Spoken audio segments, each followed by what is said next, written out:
दयालपुर गांव में इस समय पर हम पहुंचे हैं और हमारे साथ अर्जुन है। अर्जुन की बेटी है भूवी चौधरी थी, तो कह सकती हूँ मैं, अभी बिटिया नहीं है अभी हमारे बीच में। पूरा प्रकरण बताएंगे, क्या हुआ था? मैम, मेरी 9 महीने की बेटी थी भूवी चौधरी, और वो मेरे घर पे चाय से जल गई थी।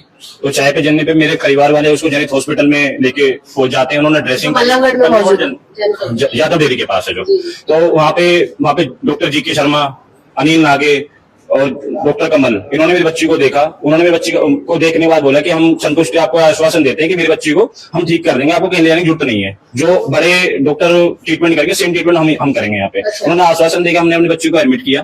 एडमिट करने के बाद 2 या 3 तारीख के बाद मेरी बच्ची की तबीयत खराब होने लगती है। मैं उनसे बोलता हूँ कि आप क्यों कवर नहीं कर पाओगे, मेरी बच्ची को अमृत हॉस्पिटल रेफर कर दो। उन्होंने मेरी बात ना मान के उन्होंने बोला कि मेरे घर वालों को फिर दिलासा दिया कि बन के अंदर बुखार में 100% फीवर आता ही आता है, आप बेफालतू परेशान हो रहे हो। अच्छा, मतलब बेटी की हालत खराब होती जा रही है, लेकिन फिर भी आश्वासन दे रहे हैं। परिवार का कहा भी नहीं मान रहे हैं। परिवार को उन्होंने माना नहीं, बस उनको गुमराह कर रहे थे वो। फिर 4 तारीख को सुबह सारे डॉक्टर आते हैं, वो 4-5 डॉक्टर थे, सर्जन भी साथ में थे। उन्होंने मेरी बच्ची को देखा, देखने के बाद वो कहते हैं कि आपकी बच्ची को 2-3 दिन और रखेंगे, कोई दिक्कत नहीं है। और उन्होंने फिर वहां पे जाने के बाद सुबह 5 तारीख को मेरी बेटी की तबीयत खराब हो जाती है। मेरी वाइफ का फोन आता है कि बच्ची की तबीयत ज्यादा खराब है। मैं वहां पे हॉस्पिटल पहुंचता हूँ तो देखता हूँ कि मेरी बच्ची आईसीयू में एडमिट है और फूड पाइप डाला हुआ है।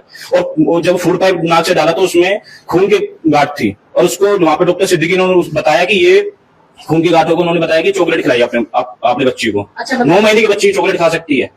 तो ये चीजें उन्होंने गुमराह किया। फिर उसके बाद मैंने उनसे जबरदस्ती अपनी बच्ची को अमृत हॉस्पिटल लेके पहुंचा। अमृत हॉस्पिटल वालों ने मेरे से बोला कि आप लेट हो चुके हो और हम कोशिश करेंगे आपकी बच्ची को बचाने के लिए। और मेरी बच्ची नहीं बची। 7:38 में बच्ची घोषित कर दिया। ये जनवरी में कौन सी तारीख की बात है? 5 तारीख की बात है, 2025 को। हमने आपको शायद कवर किया था। बिल्कुल, आपने कवर किया था मैम, बच्चे के लिए जी। अच्छा, एक और चीज, क्या वहाँ पर वन वार्ड था जेनिथ में? वन वार्ड नहीं था। और जब मैंने अपने बच्चे को एडमिट किया, मेरे को एक नॉर्मल वार्ड दिया गया। उसमें सेपरेट ना तो आईसीयू की सुविधा थी, ना मेरी बच्ची को ये देखा कि उसका बीपी ठीक है या पल्स है, कुछ नहीं है। जब मैं हॉस्पिटल से लेके गया, मेरे बच्चे को पल्स ही नहीं थी मैम।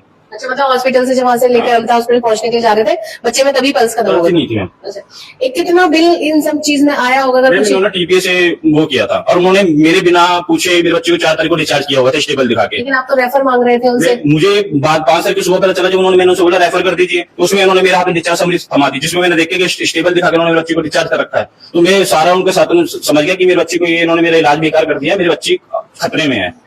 जिसके अंदर जी.के. शर्मा, अनिल नागे, डॉक्टर कमल और उनके अंदर स्टाफ उसके शामिल है।